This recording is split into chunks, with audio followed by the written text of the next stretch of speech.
Uma boa tarde para quem se está a juntar agora à nossa sessão.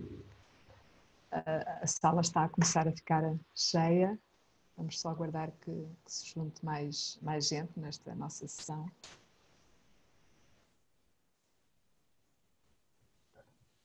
Sejam bem-vindos à sexta sessão do segundo ciclo do programa de webinars para a Administração Pública, que decorre até dia 29 de maio. O tema de hoje é a experimentação e colaboração no contexto do trabalho à distância. Para dar início à sessão, convido a Sra. Secretária de Estado da Inovação e da Modernização Administrativa, Dra. Fátima Fonseca. Boa tarde a todas e a todos. Estamos com muito gosto em mais uma das sessões deste ciclo de webinars organizado por uma vasta equipa, não só pelo INA, na verdade por uma vasta equipa de pessoas que ao longo dos últimos 2 meses têm colaborado num conjunto muito significativo de projetos que são relevantes para o funcionamento da administração pública, para que a administração pública não pare, para que continue on, para que continue a servir os cidadãos e as empresas, gerando as respostas que são necessárias para qualquer desafio. E o tema que nos traz aqui hoje, e é um tema que tem sido trabalhado a várias mãos, a várias cabeças, é o tema da experimentação e colaboração no contexto do trabalho à distância. Este tema foi trabalhado por um conjunto de pessoas de várias entidades e deu origem a uma ferramenta que é ela própria uma ferramenta experimental. Na verdade é uma provocação e é uma provocação naturalmente boa, positiva, porque vem desafiar todas e todos aqueles que querem experimentar, colaborar à distância, a melhorar esta ferramenta, a contribuir de forma colaborativa também para o desenvolvimento desta ferramenta. Eu não vou falar sobre a ferramenta, porque a equipa que está presente vai apresentá-la e discuti-la convosco. Vou cingir-me a dizer 2 ou 3 coisas muito rapidamente, telegraficamente até, 2 ou 3 questões de enquadramento para sublinhar a importância de uma ferramenta desta natureza. Em primeiro lugar, tal como se diz neste próprio guia, nós vivemos uma realidade alternativa.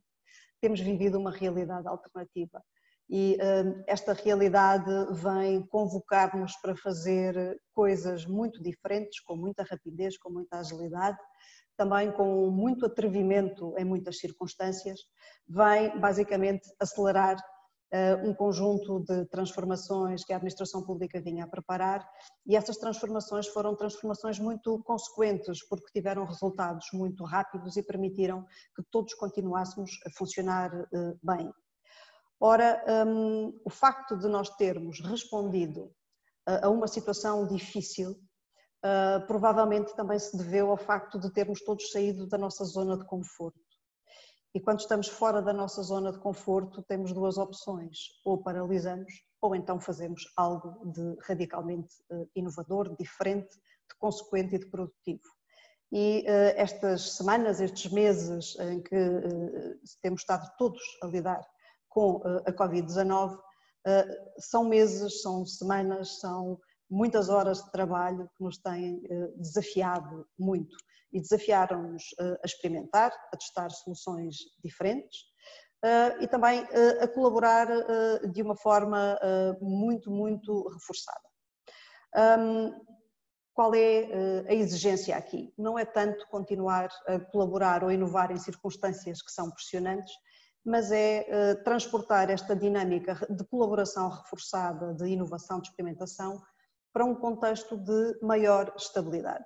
E, portanto, quando regressarmos virtualmente ou presencialmente aos nossos locais de trabalho, quando as circunstâncias se transformarem num contexto mais normal e gerível de funcionamento das nossas organizações, o que vai acontecer aí? Será que perdemos esta capacidade de responder de forma tão pronta ou que vamos mantê-la e até reforçá-la? Bom, o nosso desafio e o nosso desejo é que continuemos a reforçá-la em conjunto, em colaboração, porque entendemos que o futuro é um futuro, de facto, sempre muito exigente, independentemente da natureza dos desafios, continuará a ser exigente. E a administração pública tem que estar preparada para funcionar fazendo os seus processos, realizando os seus processos, desenvolvendo as missões das suas organizações, sempre em resposta a desafios. E isto significa que a forma como nós funcionamos é uma forma cada vez, porventura, menos formalizada, menos prescritiva, o que não significa menos regulada, mas provavelmente regulada com uma nova latitude que permita testar, experimentar de forma fluida, construindo soluções, construindo alternativas e escolhendo as alternativas mais adequadas a este caminho, a este novo modelo de funcionamento. Com os olhos colocados neste futuro que já começou, o Governo e as organizações da administração pública e, sobretudo, as organizações desta área governativa e a nossa vastíssima rede de parceiros, já nos colocamos perante esse caminho, já nos posicionarmos da forma que consideramos certa, que é começar, desde já, a construir respostas, a desenhar modelos de colaboração reforçada. E no ecossistema de inovação da administração pública, porque é disso que também vamos falar hoje, neste ecossistema nós começamos já a posicionar as peças com uma nova dinâmica. Saiu na semana passada, foi publicado a semana passada, um despacho que vem renovar o mandato do sistema de incentivos à inovação na gestão pública, desta equipa de coordenação que é composta por um triunvirato da área governativa da modernização do Estado e da administração pública, a AMA, o INA, a DGAEP, a Direção-Geral da Administração e do Emprego Público, e este conjunto de entidades tem neste momento nas suas mãos a missão de avaliar como é que nós podemos, de forma mais eficaz, inovar mais. Inovar mais não porque é moda, mas porque precisamos inovar para manter esta capacidade de resposta pronta. No que diz respeito à AMA, com os olhos focados no serviço ao cidadão e às empresas, no que diz respeito à DGAEP e ao INA, porventura mais focados na capacitação, na motivação, na criação de espaços para inovar, mas de forma colaborativa, criando a capacidade de inovar por dentro para inovar para fora no serviço ao cidadão e às empresas. Ora, é isto. É esta a obrigação e o desafio que nos impomos a nós próprios e é com os olhos postos neste desafio que esta ferramenta também surge e deve ser melhorada por todas e por todos para poder servir este propósito comum de inovar para responder sempre com resposta pronta e adequada a qualquer desafio que se atravesse no nosso caminho. Desejo-vos uma boa sessão de trabalho, espero que coloquem perguntas difíceis aos nossos oradores, porque é com essas perguntas difíceis que do lado deste conjunto de organizações da nossa área governativa e do lado dos membros do Governo, nós podemos trabalhar melhor para também vos servir a vós na administração pública e, consequentemente, servir a nossa sociedade e o nosso país. Muito obrigada a todas e a todos e uma boa sessão de trabalho. Muito obrigada, Sra. Secretária de Estado.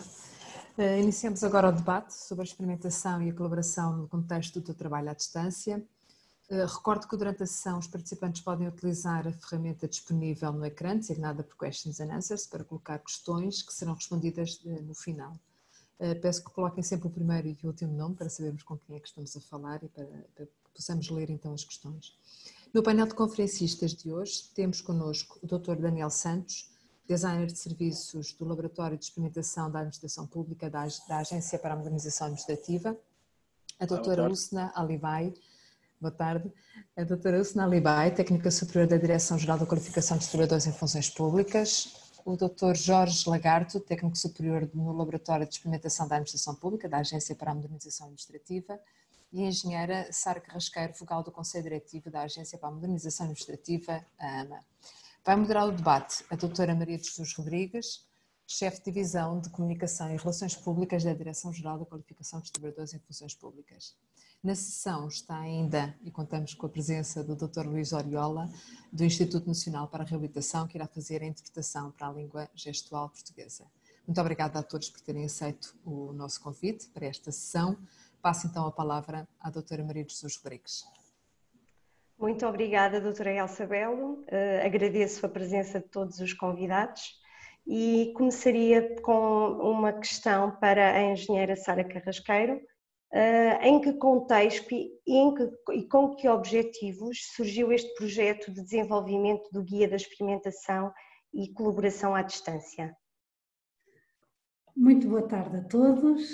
Em primeiro lugar, obviamente, gostava só de remeter os meus cumprimentos à senhora Secretária de Estado, à minha colega da equipa de coordenação do CIGEP, a doutora Elsa Belo, e também aos colegas que colaboraram neste projeto em particular, a Úlcena, a Maria Jesus, o Jorge e o Daniel. Boa tarde a todos e, obviamente, boa tarde a todos aqueles que nos estão a seguir em direto ou mais tarde em diferido. Bem, respondendo à sua questão, em que contexto é que surge a necessidade de uma ferramenta deste tipo e com que objetivos é que nos pusemos a caminho neste trabalho? Eu diria que a bottom line, a ideia principal de desenvolver este tipo de ferramentas é a preocupação constante com a melhoria dos nossos serviços, com a melhoria do serviço público. A AMA, como alguns possam saber, tem por missão liderar programas de modernização administrativa, sempre com um objetivo muito claro de trazer benefícios para cidadãos e empresas, ter impacto transformador para a administração pública e, por outro lado, tem como missão também a coordenação do sistema de distribuição de serviços públicos, tentando promover a qualidade, a acessibilidade, a inclusão e a simplificação destes serviços públicos. E, no fundo, estas duas preocupações trazem-nos para procuras constantes de ferramentas de modernização daquilo que são os serviços públicos.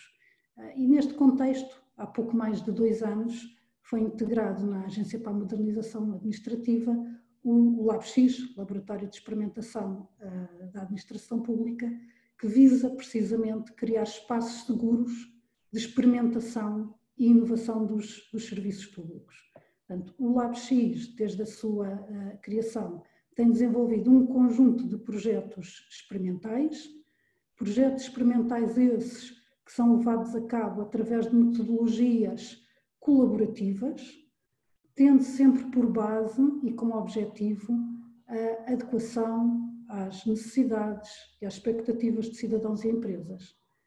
E, portanto, apenas se consegue melhorar os serviços públicos, tendo em vista estes objetivos, se conseguirmos, de uma forma muito colaborativa, muito cooperativa e muito inclusiva, trabalhar diretamente com cidadãos, empresas e outras entidades que fazem parte do ecossistema da inovação da administração pública que são determinantes. Por exemplo, nós hoje vivemos num contexto de um ritmo de inovação tecnológica acelerado. Portanto, é importante promover parcerias com entidades da academia, do sistema científico e tecnológico que nos possam ajudar a melhorar os serviços públicos.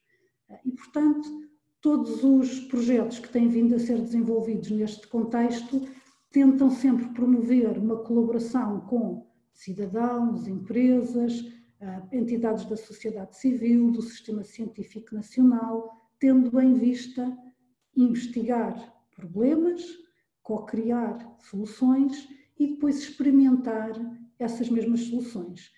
Esta etapa da experimentação é muito importante, porque quando inovamos, falhamos. A inovação tem sempre um risco. Não é possível sabermos com exatidão, antes de começarmos estes projetos, quais são as reais necessidades e expectativas de cidadãos, quais são as melhores soluções, aquelas que funcionam melhor, e, portanto, nós temos que criar estas metodologias experimentais de prototipagem incremental, até termos a certeza qual é a melhor solução e então depois implementá-la a larga escala.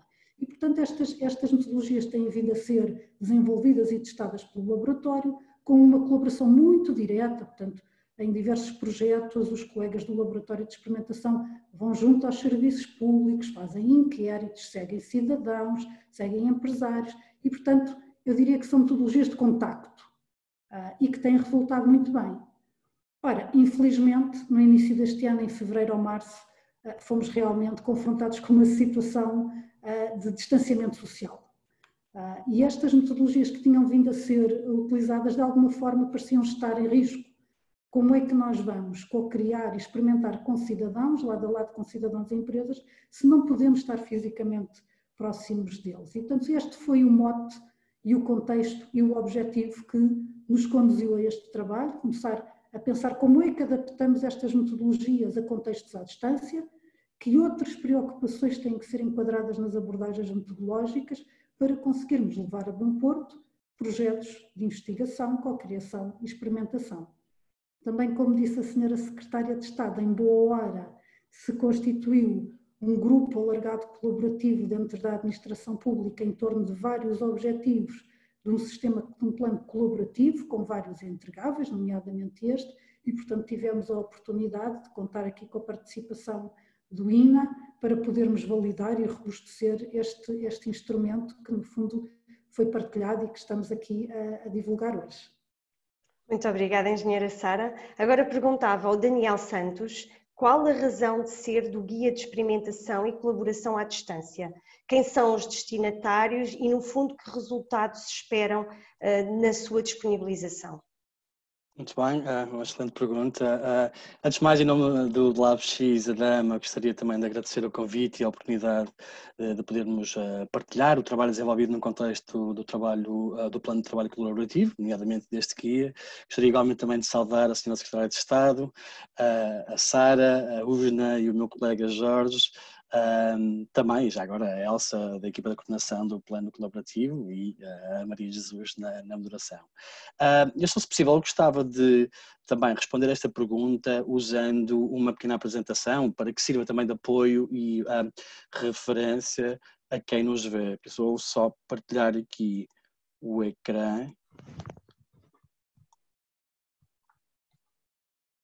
Eu acho que agora Sim. Já deverão estar a ver. Uhum. Muito bem. Pois, como a Sara também já teve a oportunidade de dizer, o LabX é este espaço seguro, onde é permitido errar, onde se investiga, cria e experimenta para desenhar soluções inovadoras para os serviços públicos e responder às necessidades e às expectativas reais dos cidadãos e empresas. Porque aqui a tónica no reais tem muito a ver com também os instrumentos que nós usamos na aplicação e no diagnóstico dessas necessidades, porque muitas vezes aquelas necessidades que nós reportamos por base de inquéritos nem sempre correspondem às necessidades que nós temos quando as demonstramos com o nosso comportamento. Por isso a necessidade de ir ao terreno, de fazer o trabalho de terreno, ser muito importante. E neste trabalho de terreno, nestes 2 anos e meio a passar de existência do LabX, fomos sempre colaborando com uma série de entidades públicas que, ora em contexto de projeto, ora em contexto de encontros formais e informais, sempre demonstraram uma grande vontade e uma grande necessidade de se articularem uns com os outros e de criar esta comunidade em volta desta abordagem à criação de soluções que não só correspondessem às necessidades, mas que fossem e o fizessem de uma forma inovadora. E para responder a essa necessidade, o LabX tem vindo a dinamizar uma série de redes, entre elas a rede de inovadores, que iniciou, desde já dou já aqui, abro já uma via verde para o Jorge Lagarde, se quiser completar alguma das minhas mensagens, Maria, se for possível, porque isto é de facto um trabalho de equipa e temos sempre trabalhado desta forma, por isso ele que esteja à vontade para entrar. Eu estava a dizer, a rede de inovadores é uma rede, é uma comunidade de prática de colegas da administração pública a nível nacional, que num ano já contou com mais de 500 participantes, teve 9 sessões colaborativas, essas presenciais, e tem também um boletim informativo onde vamos dando a conhecer, tinha sido uma das necessidades que os colegas da administração, eles queriam não só conhecer as ferramentas que nós usávamos nos nossos projetos de desenvolvimento experimental, de melhorias de serviços públicos, mas queriam perceber essas ferramentas em contexto. Então, criamos este canal de comunicação, um boletim informativo onde damos a conhecer as boas práticas, não só do LabX e da AMA, mas toda a administração pública portuguesa e também internacional. E neste desenvolvimento contínuo que tem, porque uma comunidade é um ser vivo, é uma entidade orgânica, numa das sessões nós perguntamos, questionamos a esta comunidade o que é ela, quais são os vetores orientadores, qual seria o seu DNA. E a comunidade definiu aquilo que nós depois cristalizamos como os 8 princípios do inovador público, que eu não vou estar a ler e a descrever em pormenor, mas são estes 8. Eu depois poderei partilhar mais sites onde vocês poderão ver em pormenor, mas vai desde o foco em cidadãos e empresas até avaliar para melhorar e abertura ao futuro. E é com base no trabalho desta rede e nos princípios do inovador público que surge uma primeira tentativa, uma primeira abordagem a fazer um guia de experimentação e colaboração à distância, em transformar os desafios que o Estado e a crise pandémica nos apresentava em oportunidades, convocando os colegas da rede de inovadores e os colegas da rede de laboratórios de experimentação, que são laboratórios que estão a ser criados com o apoio e o suporte metodológico da equipa do LabX, para que pudéssemos potenciar as aprendizagens acumuladas dos trabalhos que temos desenvolvido e ajustá-las a este ângulo, a esta lente muito particular do trabalho à distância, do trabalho elaborado ou realizado de forma remota. Mais tarde apareceu este desafio inscrito no ponto 1 do número 11 do despacho que deu origem ao plano de trabalho colaborativo da administração pública, que a senhora secretária de Estado já teve a oportunidade de falar e a Sara também. E eu gosto particularmente deste parágrafo e destaquei, que é o desenvolvimento de guias e orientações e outros instrumentos de apoio ao desenvolvimento de modelos de gestão e novas formas de organizar o trabalho, em atividade de teletrabalho. Porque é precisamente este propósito que o guia visa responder. E é neste contexto que nós depois, isto já é a capa do próprio guia em si, eu não sei se quem nos está a ver já teve a oportunidade de conhecer o guia, nós também mais tarde se calhar podemos partilhar aí no chat os links do site do INA onde podem aceder. A razão que nos levou a partilhar este guia tem precisamente a ver com um diagnóstico que nós fizemos. Isto, por acaso, o estado da arte do trabalho remoto, em que 98% das pessoas, isso é um estudo internacional, diz que gostaria de trabalhar na modalidade de teletrabalho, ainda que parcialmente, 98% dos trabalhadores. E depois nós fizemos um inquérito também bastante exaustivo com as mais 500 pessoas da rede de inovadores e dos quais 97,4% dos inquiridos já estavam a experimentar o regime de teletrabalho e eles apontaram como os principais desafios, quase 70%, a separação entre vida familiar, pessoal e profissional. Ser de facto o maior desafio, manter as fronteiras que antes da pandemia estavam porventura bastante cristalizadas e definidas e que de repente se misturam, e isto causa uma grande disrupção na forma como as pessoas abordam cada uma destas suas esferas da sua vida. Depois cerca de um terço passa de um sentimento de trabalhar em equipa, de trabalhar presencialmente com outras pessoas, para um sentimento de isolamento, e aponta isso como um grande desafio, a falta de feedback imediato, a falta de linguagem não verbal que tantas vezes nós comunicamos quando na presença de outrem. Um quarto dos inquiridos disseram que é um desafio encontrar espaços de trabalho adequado.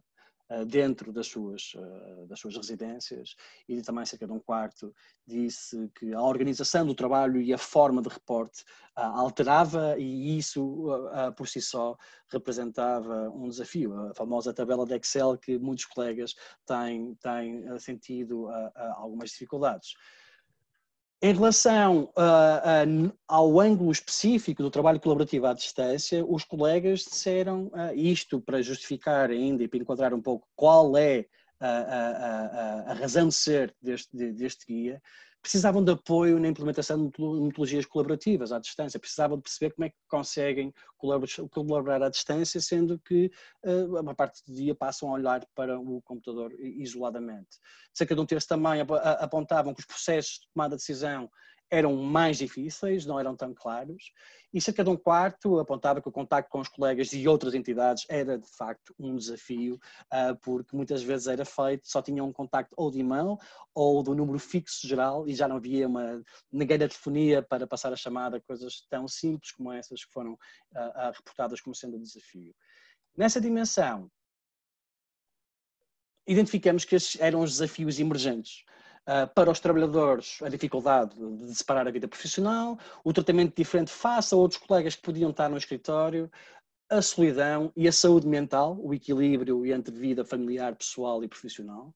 E para as organizações, a medição da produtividade para trabalhadores e gestores, a articulação da comunicação entre os diferentes departamentos. Se calhar a Sara poderá, de forma empírica, trocar alguns comentários sobre essa dimensão, o alinhamento do esforço coletivo e a criação e manutenção de uma cultura organizacional positiva e saudável. Muitas pessoas sentiram e reportaram que sentiam que a cultura tinha sido interrompida, que de repente só contactavam com as chefias diretas e perdiam a cultura de equipa.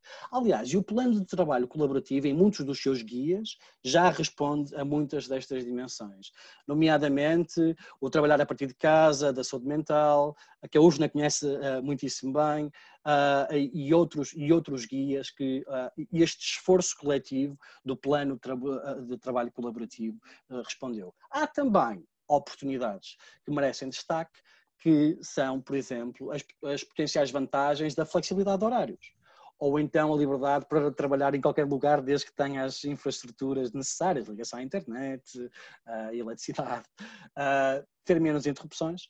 Acho que toda a gente tem dito que consegue estar ligada mais tempo, a ter menos interrupções e ser mais produtivo, ter uma performance melhor, logo reservar mais tempo para a família e para os hobbies. Isto é sempre o segundo lado da mesma moeda. Portanto, aquilo que pode ser a partir de um desafio de gerir as diferentes esferas, pode também ser, se bem geridas, pode conferir mais espaço para a família e mais espaço para os hobbies. Para as organizações, haver uma maior produtividade, uma melhor performance, os trabalhadores manterem-se durante mais tempo nas organizações porque se sentem mais envolvidos no trabalho, a flexibilidade das condições é muito apreciada pelos trabalhadores. Aquele mesmo estudo internacional dizia que a flexibilidade de trabalho era, porventura, mais valorizada do que as próprias compensações financeiras, por isso é um facto que as organizações não devem descurar, e a redução dos custos de escritório, que, aliás, é de resto muito óbvia. E também um maior reconhecimento e lealdade institucional por parte dos trabalhadores, porque as organizações lhes dão essa flexibilidade. Como é que nós achamos que os resultados deste guia serão conforme o esperado depois da sua disponibilização?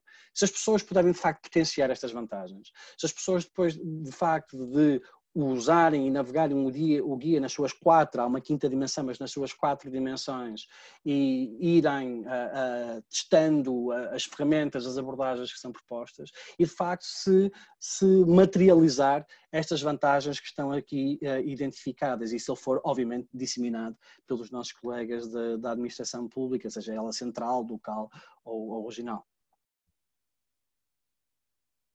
Muito bem. Daniel? É? Aqui. Sim, ok. Aqui, sim.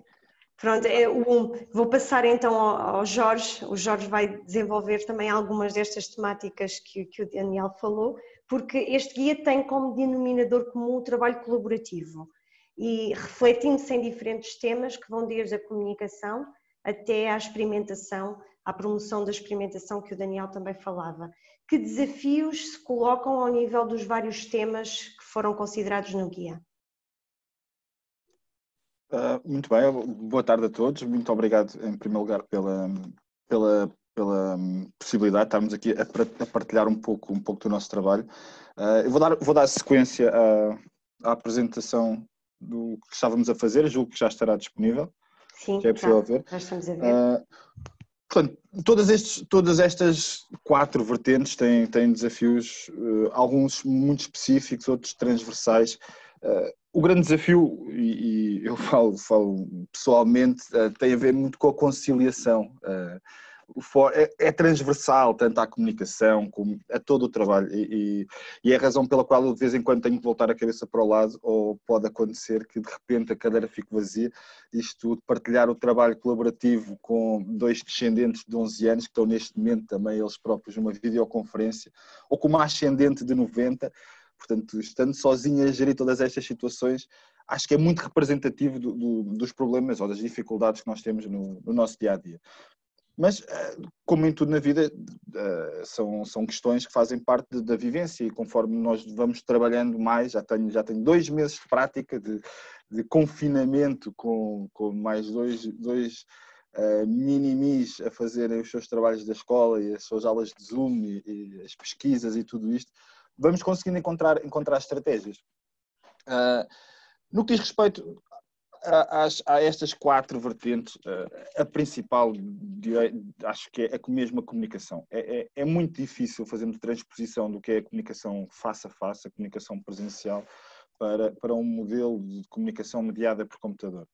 Aqui as grandes dificuldades a nível do que é a eficácia da própria comunicação e do que é uma transmissão de confiança e segurança nesses momentos comunicacionais. Nós sentimos na pele em alguns projetos, nomeadamente quando estamos a trabalhar com equipas à distância, em que não temos os momentos de alinhamento presenciais, torna-se muito mais difícil transmitir a confiança e a segurança necessária para as pessoas avançarem com as suas próprias atividades. Quando estamos a trabalhar num âmbito, por exemplo, de uma mentoria, a acompanhar a implementação de projetos experimentais, em que nós somos algo que não é muita prática, não é prática muito comum, ou até agora não tem sido prática muito comum na administração, é normal que as equipas sentam alguma falta de confiança, alguma dificuldade na implementação, na ida ao terreno, na utilização das ferramentas. E presencialmente é muito mais fácil esta dinâmica, nós percebemos a linguagem corporal das pessoas, conseguimos alinhar rapidamente a nossa própria postura mediante as dificuldades que nos estão a ser comunicadas, e à distância é muito mais difícil ter esse papel de intervenção. Aqui os grandes tópicos passam por utilizarmos ferramentas mais ricas a nível de suportes, como por exemplo as chamadas de videoconferência, em que nos permitem também ter uma perspectiva visual daquilo que é o comportamento não verbal dos nossos interlocutores. A questão de aumentar a frequência dos momentos de contacto na comunicação, nós notámos muito isso e fizemos esse upgrade, digamos assim. Nós estamos a acompanhar as equipas da rede de laboratórios de experimentação, estamos a trabalhar com equipas no terreno a implementar projetos experimentais, e uma dos nossos planos de contingência, digamos assim, foi aumentar a periodicidade da frequência. De modo exatamente a promover este feedback positivo. É muito importante as pessoas, nós vimos, o Daniel levantou um bocadinho o véu, o sentimento de isolamento que as pessoas têm neste processo. É muito importante esta passagem de confiança e este reforço de feedback positivo, que às vezes já é difícil termos no nosso dia-a-dia presencial, quanto mais numa vertente de trabalho à distância em que as pessoas não estão habituadas a este processo. Portanto, foram as estratégias, aquelas que plasmamos no guia, são aquelas que estamos a utilizar nos nossos projetos. Aumento da frequência dos contactos e a questão da própria presença social. Fala-se, já vem do contexto da educação à distância, a importância de haver uma presença social nestes momentos, é mostrarmos que somos pessoas que estamos deste lado, que sentimos as mesmas dificuldades. Todos aqueles processos de empatia ajudam-nos a facilitar o processo comunicacional. Em relação à organização e à gestão de projeto, temos também outras dificuldades. Foram-nos mencionadas no questionário que lançámos à rede. O Daniel também já falou um pouco. A questão da liderança nestes períodos é uma gestão complicada. Tem que ser uma liderança dirigida, tem que ser uma liderança adaptada ao contexto. Aqui também é muito interessante vermos as perspectivas de alinhamento que não o sendo foram. Por exemplo, nós temos os programas de formação do INA sobre liderança que certamente estarão agora a compensar, digamos assim, estas novas necessidades, dada o novo contexto que estamos a viver. E aqui há problemas que passam desde a utilização da tecnologia. As equipas não estavam habituadas a usar, por exemplo, ferramentas como o Trello ou o Planner, que agora muitos estão a começar a usar, que vem no pacote do Microsoft Teams, ferramentas de gestão de projeto, que é preciso ter já algum know-how e alguma prática para que elas funcionem bem à distância. Portanto, aqui é fundamental a escolha de ferramentas mais indicadas para fazer esta monitorização e este tracking do trabalho. E é uma ferramenta em que toda a gente se sinta confortável a utilizar. Porque termos metade da equipa a reportar de uma forma e outra metade a reportar de outra é insustentável para as chefias e é muito difícil de gerir. E depois há as questões da própria monitorização e controle. É um risco que se corre, a tendência para sobre-monitorizar o trabalho que está a ser realizado. Nós tivemos muito esse feedback também no questionário que fizemos à rede de inovadores. As pessoas sentem que estão a ser. O controle não é que não seja efetivo, mas acaba por limitar às vezes um pouco a própria intervenção, a autonomia das próprias pessoas. Portanto, pode haver aqui sempre uma sobrecarga da disponibilidade que está definida. Temos aqui a Catarina, que foi buscar o seu livro de história, peço desculpa. Em relação à participação de stakeholders, esta talvez a mais crítica, porque nós nos últimos 2 anos e meio temos visto, não é fácil nós estamos no âmbito de um projeto e assumir, nós que estamos na administração pública há tantos anos, temos a nossa forma de trabalhar, esta história de ainda ir para o terreno e perguntar às pessoas o que é que elas acham do serviço e como é que nós podemos melhorar o serviço, não é de facto ainda uma realidade linear, não é o normal ainda na administração. E temos visto também nas equipas que estamos a acompanhar alguma dificuldade na execução. Mas até porque este envolvimento dos stakeholders, e falamos do envolvimento de cidadãos na avaliação de serviços, por exemplo, é feito essencialmente com um modelo de contacto presencial, em que nós vamos ter com as pessoas na rua e fazemos essa interação cara a cara. É complicado, mas continua sempre a haver alternativas. Nós, por exemplo, estamos a trabalhar com a Direção-Geral de Saúde, um dos stakeholders mais complicados de apanhar nesta fase, e nós estávamos a meio do trabalho quando ocorreu esta emergência da pandemia. Estávamos numa fase de auscultação aos técnicos, e como devem calcular, essa auscultação foi muito condicionada, não fomos capazes de fazer as nossas sessões em sala. Portanto, o que criámos foi um ambiente virtual de participação, espaços virtuais baseados em discussões em fóruns, em momentos síncronos de vídeo, e tivemos de utilizar, mediante a comunicação mediada pela tecnologia, de fazer mesmo assim esta auscultação. Não a deixámos de fazer. E o mesmo aconteceu no âmbito de um projeto que nós temos, que é a Bolsa de Inovação, em que estamos a contactar com jovens cidadãos para perceber o que é que eles acham ou como é que podemos tornar os serviços públicos mais adequados para esta faixa etária. E estávamos exatamente a começar o processo de auscultação quando ficámos todos fechados em casa. Mesmo assim, conseguimos promover 30 entrevistas virtuais, portanto, usando com uns o Skype, com outros o Zoom, com outros o Facebook, o FaceTime, os lives do Facebook, qualquer forma que conseguimos ir ter com os destinatários, esta adequação às plataformas onde eles estão é muito importante. E mesmo assim fizemos 30 entrevistas e vamos ter durante a próxima semana uma sessão de cocriação à distância, para as qual ainda hoje de manhã estávamos a preparar materiais, vai ser muito interessante. Temos um espaço em que vamos na mesma fazer uma imersão no problema. Temos conteúdos digitais para ajudar, temos várias ferramentas de comunicação síncrona e assíncrona, ou seja, estamos a imergir todos os destinatários na área de problema para depois conseguirmos, numa sessão muito controlada, muito dirigida, promover estas práticas então de cocriação. Jorge, é sempre uma forma de nos reinventarmos, não é? É um bocado essa a mensagem.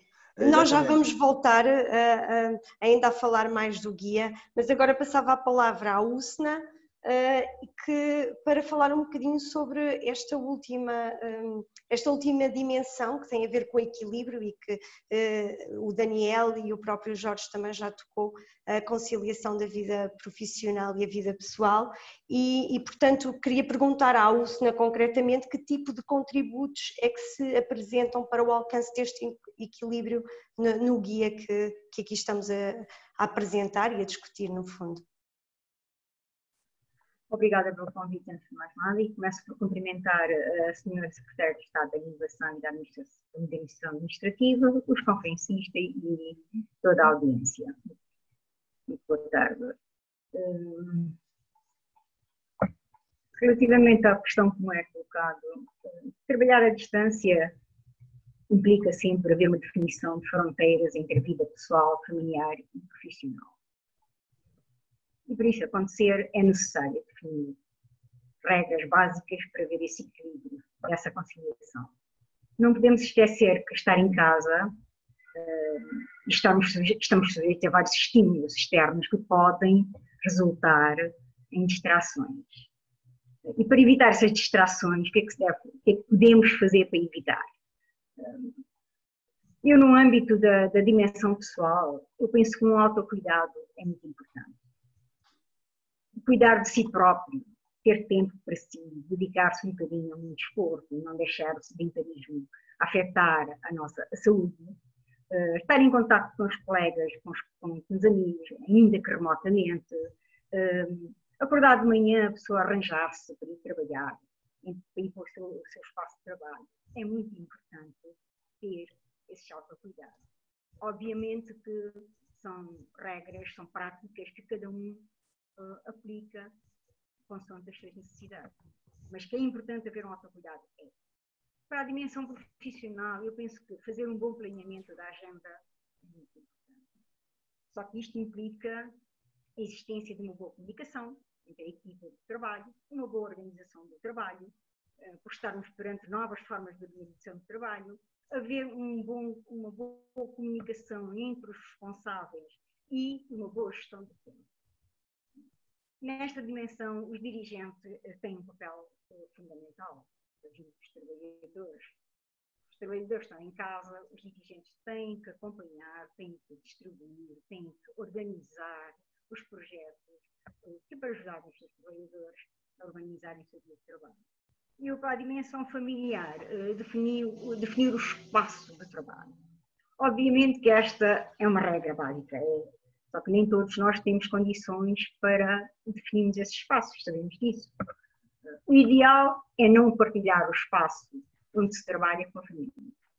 Devemos ter um espaço para o convívio familiar, sim, sendo diferente do espaço onde trabalhamos. Chegarmos ao final do dia, sairmos do nosso espaço de trabalho e ir para casa, é para entrar na nossa vida familiar. Isto é importante. Portanto, havendo ou não esta delimitação dos espaços, trabalhar à distância implica identificar e testar novos modelos de rotinas. Porque as rotinas não são as mesmas. Trabalharmos a partir de casa, as novas rotinas impõem-se. Tem que haver novas rotinas. Nós temos que criar novos hábitos, sempre com base nestas regras. É verdade que nunca houve esta necessidade, mas a situação é diferente. Há muito para se dizer sobre este tema, mas o tempo penso que foge, não é? Já estou a olhar para a roda. Não, vamos para uma segunda ronda. Pois, para haver equilíbrio é necessário identificar as rotinas, estabelecer limites físicos, relacionais e de horários, planear com antecedência as atividades do dia a dia, incluindo esta vida pessoal.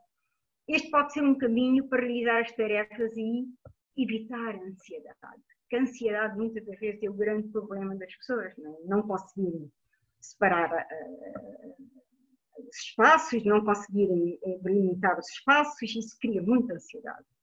Também não queria deixar de dizer que o trabalho colaborativo à distância só por si é uma experimentação. E para conciliar a vida pessoal, profissional e familiar, para fazermos este trabalho, foi necessário adaptarmos, e todos nós que trabalhamos neste projeto tivemos que nos adaptar a novas rotinas e criar novas rotinas. Muito obrigada. Muito obrigada, Usna. E agora faria mais uma ronda de questões e a Sara Carrasqueiro perguntaria mais numa perspectiva já de futuro. O que esperar do futuro? Que impactos gostaria que se verificassem? Muito obrigada. Bem, em primeiro lugar, o que eu espero do futuro deste trabalho é, à partida, e o primeiro passo é descarreguem.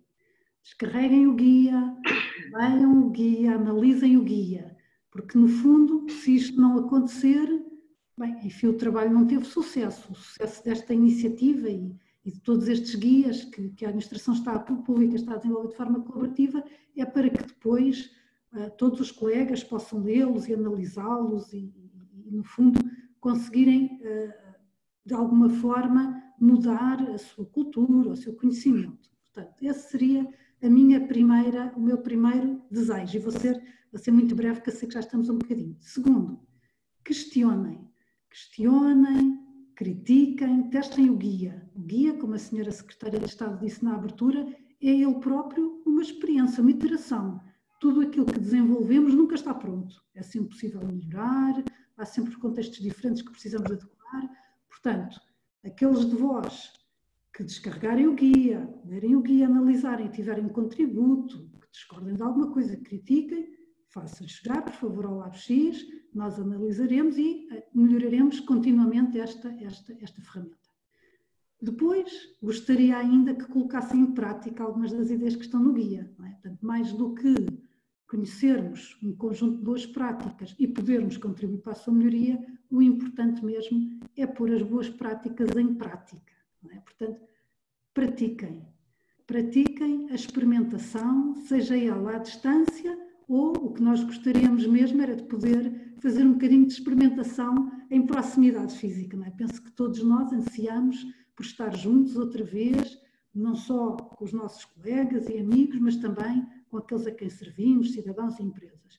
Portanto, presencialmente ou à distância, pratiquem a experimentação, abram os horizontes a um novo normal, um normal que nos permite permanentemente questionar o que fazemos, investigar com base nos dados, ou escutar aqueles que servimos, cidadãos, empresas, colegas, testar de forma iterativa. Portanto, todas estas metodologias da experimentação, o desafio e aquilo que gostaríamos mesmo é que fossem colocadas em prática, que fossem sendo melhoradas e desta forma podermos todos nós melhorar os serviços públicos, cada um com a sua missão, na sua entidade, mas na certeza de que este novo normal que gostaríamos de atingir no futuro será certamente um novo normal mais inclusivo, porque, verdade seja dita, algo que ainda não, que ninguém aqui levantou, é verdade que nós no confinamento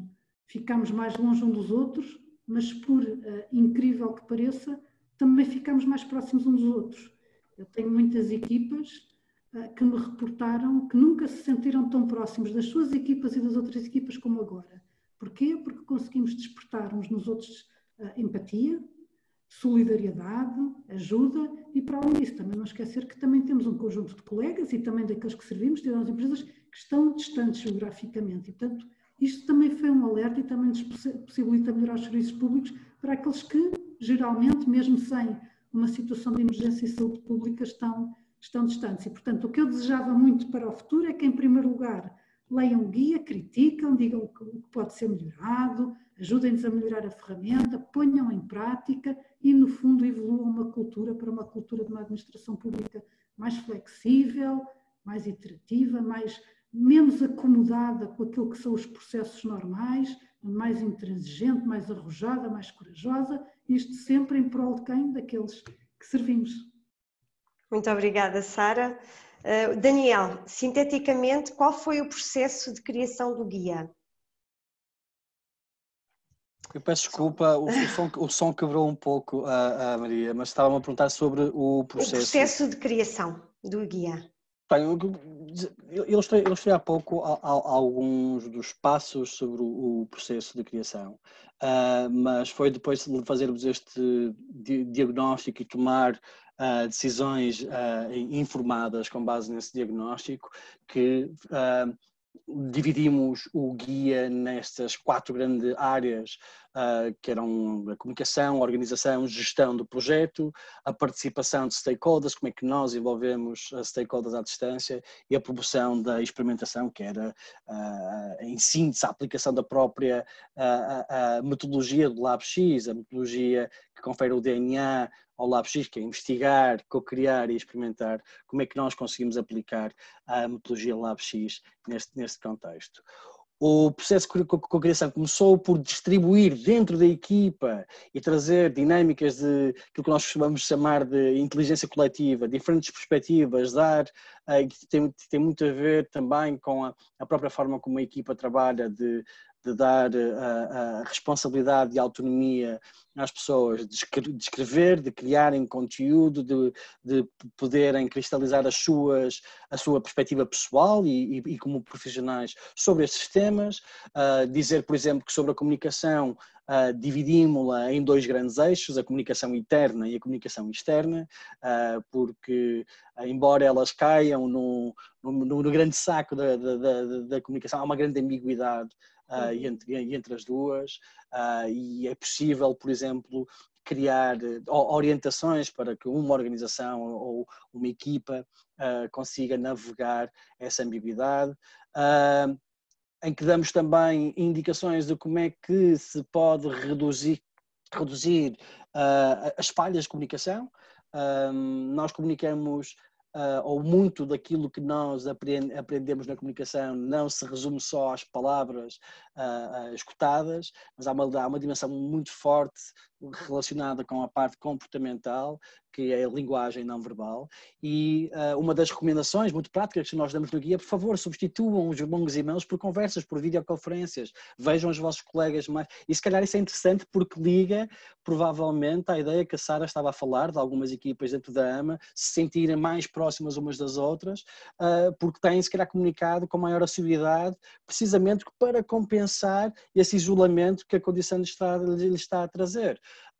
Numa outra secção, para me alongar, também para não ser em relação à própria gestão de reuniões à distância, uma certa etiqueta. Quantos de nós já tivemos em reuniões à distância que todos falam ao mesmo tempo e ninguém se entende? Há etiquetas de linguagem gestual, e isto, claro que aqui o Luís Oriola está a fazer exatamente os mesmos gestos, deve ser dos poucos momentos em que o tradutor de linguagem gestual faz exatamente os mesmos momentos de alguém que está a falar.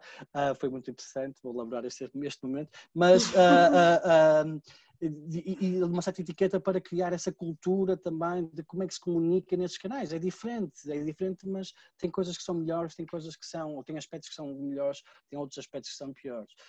Mais para a frente, a parte da participação dos stakeholders, nós podemos, a nível de envolvimento, claro que a presença de pessoas na mesma sala consegue proporcionar níveis de envolvimento muito mais imediatos e muito mais intensos, mas nós conseguimos, se calhar, usando as tecnologias digitais,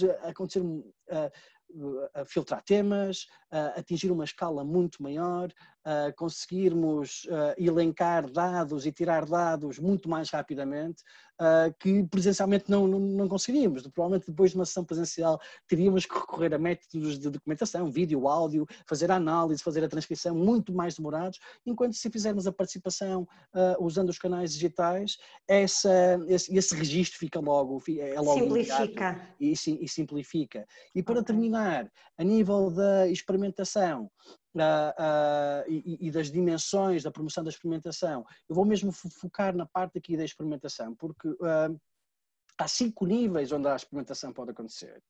Nós tínhamos aqui, com muito gosto, a Sra. Secretária de Estado a abrir a sessão, e de certeza que pela postura que tem tido, pela mensagem que tem enviado, que ao nível das políticas públicas, que a Sra. Secretária de Estado estará aberta a fazer experimentação. A AMA e o LabX fizeram no passado, usando ciências comportamentais aplicadas a políticas públicas. O objetivo foi, por exemplo, juntar diversos dirigentes e altos funcionários públicos para aprender sobre behavioral insights e como identificar oportunidades para aplicar políticas públicas em Portugal. Ou então, a nível das organizações, onde o INA, volto a falar do curso de liderança do INA, porque tem também essa dimensão sobre como aplicar novos modelos de estruturação de equipa, novas formas de trabalhar. Nós próprios na AMA temos um projeto interno, muito prosaicamente lhe chamamos Panorama, onde o objetivo é ouvir e envolver os colaboradores para construir uma organização que seja mais participada, mais colaborativa e que haja, de facto, as decisões. E eu não conheço nenhum executivo, e está aqui a Sara, que prefira tomar decisões ou por instinto ou decisões informadas em dados. Exatamente. Claro que há sempre uma parte nos líderes e na liderança que é muito instintiva, mas se esse instinto for ancorado por dados empíricos, as decisões serão tomadas com um nível de confiança muito, muito maior. Ou então num terceiro nível, o nível dos serviços, que o Jorge também já falou há pouco, em relação à experimentação que fazemos, ou ao nível dos produtos. Por exemplo, o site que a Elsa colocou agora ou há pouco no chat, onde estão todos os outputs deste plano de trabalho colaborativo, é um produto do próprio plano de trabalho colaborativo, é uma porta de entrada para onde todos os interessados, e nós podemos fazer experiências sobre a forma como apresentamos os produtos, os guias, como permitimos que os utilizadores o pesquisem, ou por fim, o quinto nível, e se calhar no mais granular, experiências a nível do conteúdo. Lembro-me que fizemos um projeto com a autoridade tributária e aduaneira chamado Quiz AT, onde nós queríamos testar os conhecimentos de literacia fiscal das pessoas que visitavam as repartições, e enquanto estavam à espera estavam a jogar um quiz através dos seus telemóveis que era projetado nas televisões. Portanto, há uma multiplicidade de dimensões. Acho que nós tínhamos um outro webinar só para falar disso. De experimentação, eu acho que já me alonguei demais. Queria falar sobre, de facto, o processo em si próprio, um processo experimental, e peço às pessoas que nos estão a ver que vejam a última página exatamente deste guia, que diz, por favor, ajudem-nos a melhorar, enviem os vossos contributos, nada cristalizado, nada está fechado. Certo. Jorge, o Daniel roubou-lhe o tempo. Peço desculpa, Jorge. Eu peço muito sinteticamente se tem mais alguma ferramenta que possa acrescentar e que este guia disponibiliza para promover futuramente o trabalho colaborativo. Muito sinteticamente, está bem? Estamos mesmo a terminar. Muito sinteticamente. Eu acho que essencialmente é uma questão de comunicação. Nós estamos todos afastados, sentimos-nos isolados, estamos ou só com as crianças ou mesmo até sozinhos em casa, e parte muito da comunicação. A comunicação é fundamental, mas não resulta nos e-mails formais que nós estamos habituados, que tanto temos na nossa administração pública. Tem que haver uma comunicação mais aberta, mais informal, mais próxima das pessoas, de modo a que nós nos sintamos todos envolvidos, motivados para o desempenho das funções. E isto funciona muito no presencial também. O problema é que estes sentimentos mais negativos são muito potenciados pela distância, daí um reforço muito específico para estas áreas da comunicação e o acompanhamento das pessoas que estão em casa a trabalhar. Muito bem. Jorge, muito obrigada. Usna, em termos de oportunidades e tendências futuras, também lhe peço muito resumidamente o que é que nós podemos recomendar em termos de trabalho à distância sobre estas temáticas. Estamos sem som, não conseguimos ouvir. Usna? Sim. Okay. Ok, obrigada. Para ativar, mas ok. Rapidamente eu destaco 3 oportunidades do trabalho à distância. A primeira oportunidade que o Daniel já referiu como vantagem, que é a flexibilização de horários. porque em termos de flexibilidade temos tempo para a família, para nós próprios e para o trabalho. A segunda oportunidade que era contactar com os mais colegas da administração pública. Foi muito gratificante e foi uma grande oportunidade de conseguirmos falar com as pessoas sem barreiras hierárquicas, não é? Porque todos ali estávamos a trabalhar para o mesmo fim e não havia esta barreira que foi fantástica. A terceira oportunidade, penso que é uma oportunidade para desenvolver mais competências digitais. E porquê? Porque para usar as diversas plataformas foi necessário instalarmos, estudarmos como é que a plataforma trabalha, sem recorrermos colega da informática do gabinete ao lado, certo? Portanto, eu penso que ganhamos também com isto novas competências digitais. Sem dúvida. Quanto às tendências futuras no trabalho à distância, eu aqui refiro o que eu gostaria que acontecesse para o bem da administração pública, face ao trabalho desenvolvido nestes meses de confinamento. Portanto, a administração pública, no geral, deu uma resposta muito positiva a trabalhar a partir de casa. Se conseguirmos conciliar a vida profissional, pessoal e familiar com base na experiência vivida, parece-me que a tendência será a adoção de trabalhar a partir de casa. Muito bem. Esta tendência a ser concretizada será com uma decisão consciente. Deixe-me só dizer isto. Isto porquê? Porque já temos uma experiência, já sabemos porquê que estamos a optar por esta modalidade, sabemos, porque já vivemos essa experiência. Não é ninguém que nos obriga, é uma coisa voluntária, uma coisa por opção, porque somos detentores da informação experienciada real do que é trabalhar a partir de casa. E queria terminar aqui a minha intervenção com uma frase que está no guia. A experimentação deve ser das abordagens mais eficientes para inovar com sucesso. Muito obrigada. Muito bem. Terminamos muito bem. Elsa, nós julgo que as questões que foram colocadas também foram respondidas de alguma forma pelos nossos convidados, certo? Certo. Alguma que queiras, sim.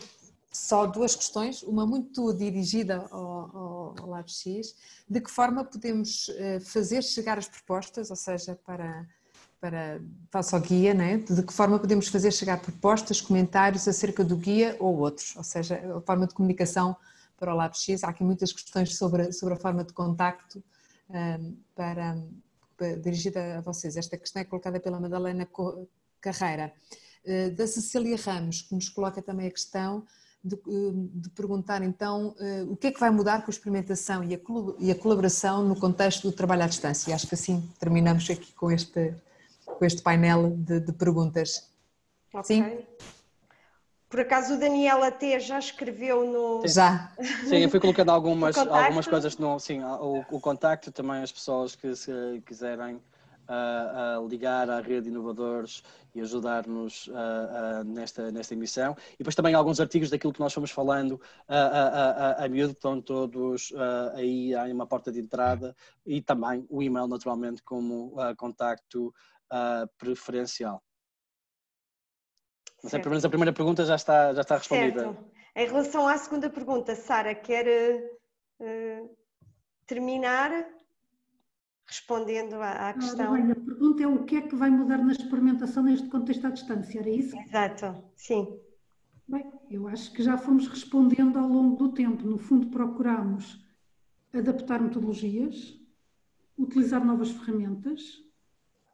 Perdemos alguma coisa, perdemos se calhar um contacto mais próximo físico e humano e eventualmente talvez não consigamos envolver toda a panóplia de cidadãos, porque há ainda alguma franja de cidadãos e empresas info-excluídos e portanto temos muita dificuldade nos nossos modelos experimentais em poder envolver esses, mas também ganhamos muito, não é? Como o Daniel disse, ganhamos flexibilidade, rapidez nas análises, conseguimos alargar e também, como disse a Usna, alargar a nossa base de amostra, alargar as equipas com que colaboramos, não só alargando, como a Usna falou, no contexto das barreiras hierárquicas, que se esbatem nestes modelos, mas também geográficas, não é? Quando nós fazíamos cocriação, investigação e experimentação in loco, presencialmente, íamos, não é? Às vezes até de forma itinerante, a vários pontos, as várias juntas de freguesias ou vários serviços públicos. Assim nós podemos contactar com qualquer pessoa, não é?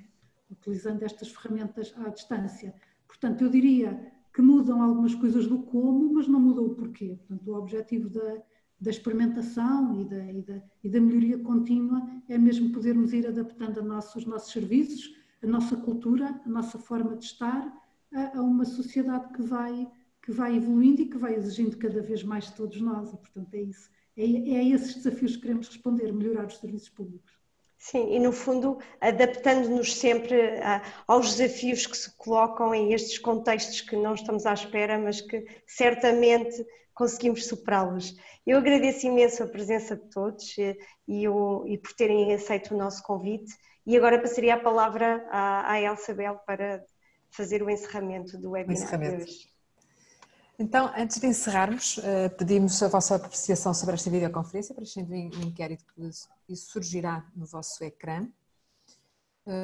Damos então por encerrada a sessão sobre a experimentação e colaboração no contexto do trabalho à distância. Relembrar que enviaremos os certificados por e-mail a todos os participantes e que a gravação desta sessão será disponibilizada no canal do YouTube do INA. O próximo webinar realiza-se amanhã, dia 26 de maio, às 15 horas, sobre o tema Comunicação Interna nas Entidades Públicas. Agradeço a todos a vossa presença, em especial aos nossos conferencistas que exploraram então o tema da experimentação e colaboração no contexto do trabalho à distância.